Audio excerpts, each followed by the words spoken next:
बागेला बोर्डो कधी चालू करावा आणि बोर्डोचं नेमकं काम काय आणि काय पद्धतीनं बागेत काम करता येईल, कॉपरचा नेमका रोल काय आणि बोर्डो विषयीचं असलेलं समज गैरसमज या सगळ्या विषयावर मी आपणाशी संवाद साधण्याचा प्रयत्न करतो. बागायतदार बंधूंनो, बोर्डो सारखं ह्या दुनियेत दुसरं औषध नाही. पण मॅजिक स्प्रे दिला,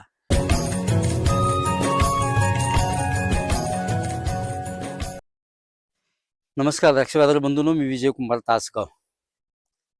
बोर्डो बागेला कधी मारावा, कॉपरचा नेमका रोल काय आणि बोर्डो विषयीचं असलेलं समज गैरसमज ह्या सगळ्या विषयावर मी आपणाशी संवाद साधण्याचा प्रयत्न करतोय. बागायतदार बंधूंनो, बोर्डो सारखं ह्या दुनियेत दुसरं औषध नाही आहे. बोर्डो सारखं ह्या दुनियेत दुसरं औषध नाही आहे. बऱ्याच वेळा ते आपण आडगळीत टाकून दिलं मोरसूद ह्या विषयाला, परंतु आपण मॅजिक स्प्रे दिला आणि मॅजिक स्प्रेमुळं पुन्हा एकदा मोरसूदानं चांगली उचल खाल्ली आणि प्रत्येक बागायतदाराची पानं शेवटपर्यंत टिकायला लागली आणि खर्च सुद्धा अत्यंत चांगला कमी व्हायला लागला.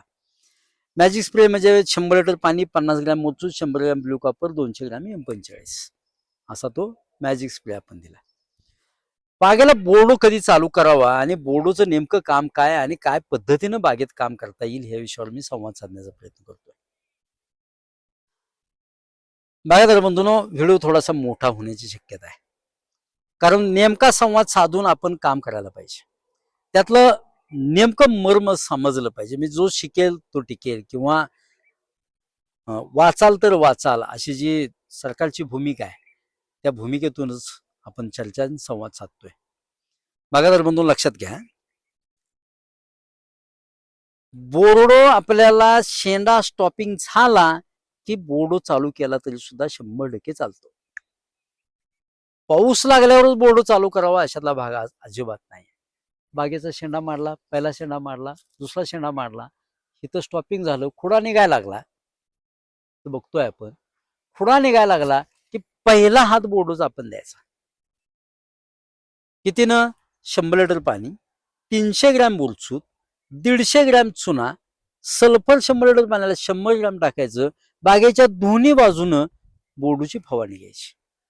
बरोबर 70 दिवस होऊन द्यायचं आणि पुन्हा 100 लिटर पाणी, 400 ग्रॅम मोरसूद, 200 ग्रॅम कळीचा चुना किंवा केमिकल चुना घेतला तरी चालेल. चुना घ्या, चांगलं मिश्रण करा, त्यात 0.34 टाका किंवा सल्फर त्यात एक्स्ट्रा टाकलं तरी चालेल आणि अशी बागेला फवारणी घ्या. दरम्यानच्या काळात बागेला 75 दिवस होऊन द्यायचे आणि 75 दिवस झाले की 120 दिवसापर्यंत किमान 5 वेळा 100 लिटर पाणी, 500 ग्रॅम मोरसूद, 250 ग्रॅम चुना, 200 ग्रॅम सल्फेट ऑफ पोटॅश आणि 100 ग्रॅम सल्फर. गरज वाटली तर त्यात 100 लिटर पाण्यासाठी 20 ते 25 ml तिल्ट टाका. गरज असेल, तांबेरा कुठं दिसत असेल तर तिल्ट टाका, अन्यथा तिल टाकण्याची आवश्यकता नाही. टाकलं चांगली गोष्ट आहे. शेवटच्या 2-3 स्प्रेमध्ये आपण तिल्ट टाकू शकतो. अशा वेळी जर आपण बोर्डोच्या फवारण्या दिल्या, अशा किमान 5 ते 6 शेवटपर्यंत पान आपलं इंच हलत नाहीये.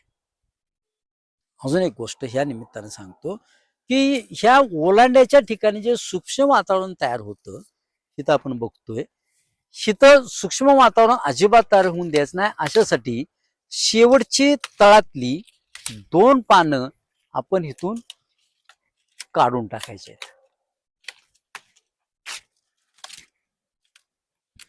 इथं ह्यो जो ओलांडा आहे, ह्या ओलांड्यात वर डायरेक्ट सनलाईट पडेल अशा पद्धतीनं आपण नंतरच्या काळात काम करायचं आहे. अगोदरच ओलांडा मोकळा करून ठेवायचा नाहीये.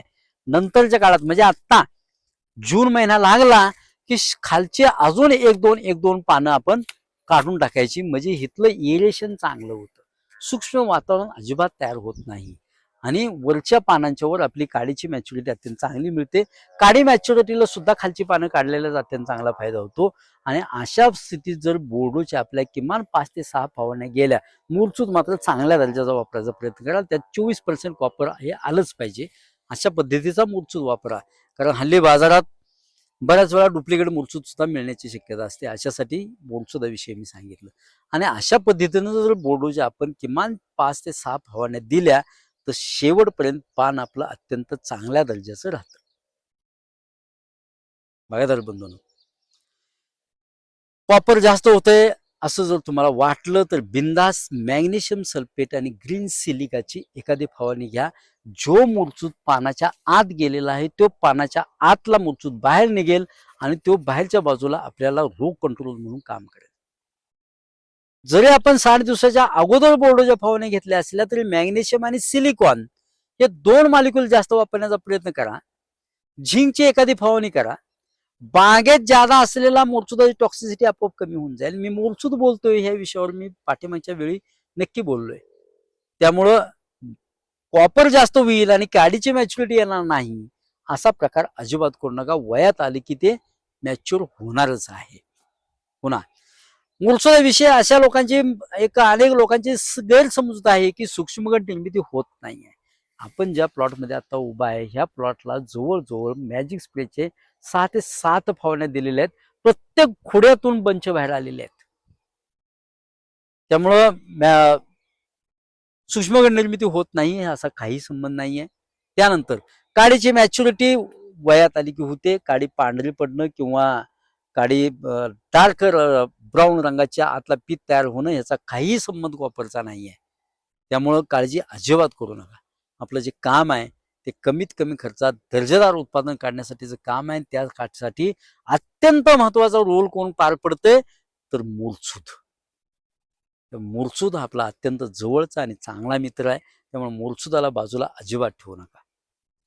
1885 सालापासून बोर्डोची फवारणी फ्रान्सपासून चालू झाली. ते आपल्यासारख्या गावापर्यंत तिथून आतापर्यंत हा प्रवास आहे. त्यामुळे तो प्रवास अजिबात थांबवू नका.